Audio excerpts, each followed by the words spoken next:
Po komentohet pak Etienne, komentohet. Pse të rriturit nuk mund të ndalin së luftuarit? E vërtetën, cili prej tyre të ka lënë pa fjalë. Më zë pak frika të them të drejtën.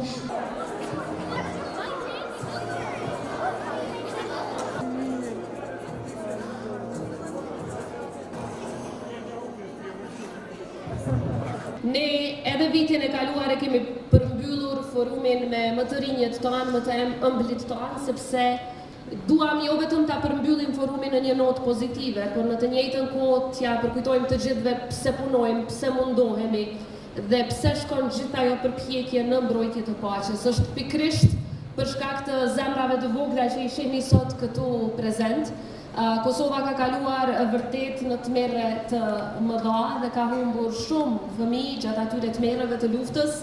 Mirë po kur sot i shohim vajza e djem të vegjël me aq shumë dashuri dhe ajo që ndijmë në çdo vend është pikërisht ndjenja që ta jap e qeshura e tyre, buzëqeshja e tyre, dashuria e tyre në vend të tmerreve që i kemi përjetuar, i jap kuptim gjithçkaja që ne bëjmë çdo ditë. Eda ke plotësisht të drejtë me këtë pyetje e cila e dëshmon jo vetëm pastërtinë e fëmijëve, pavarësisht se nga cila etni, cila racë dhe me çfarë backgroundi kanë dhe vinë, dhe fëmijët kur nuk janë ata që e fillojnë luftën.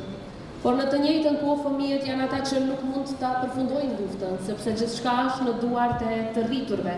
Kështu që sa më shumë që të dëgjohet zëri i fëmijëve, aq më pak do të ketë luftra nëpër botë. Por shumë të rritur fatkeqësisht e harrojnë këtë përgjatë rrugës, kështu që ne duhet t'ua përkujtojmë që pavarësisht se jemi ndryshe, asnjëherë nuk duhet ta harrojmë ose anashkalojmë humanën brenda nesh. E vërteta është që pa fjalë s'më ka lënë asnjëherë askush.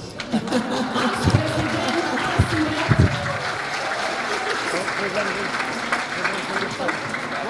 as në qoftë se punon shumë, në qoftë se mëson shumë në shkollë, dhe kjo vlen për të gjithë fëmijët, edhe ju një ditë do të bëheni president, kryeministra, lider të shteteve tuaja, qoftë në politikë, qoftë në fusha të ndryshme, dhe edhe ju do të keni mundësinë që të udhëhiqni shtetet tuaja. Kosova është shumë me fat, është një prej bekimeve më të mëdha që kemi shumë miq, të cilët kanë qëndruar krahnesh në kohrat më të vështira. Ne mund të mësojmë shumë nga përvoja e Shqipërisë, sepse Shqipëria është shtet që më shumë se 100 vite, kurse Kosova i ka vetëm 17 vjet, është shumë e vogël dhe me më pak përvojë, por nganjëherë më duket që ne kemi pak më shumë energji. Vajzat e vogla, motrat e vogla kanë më shumë energji, apo jo?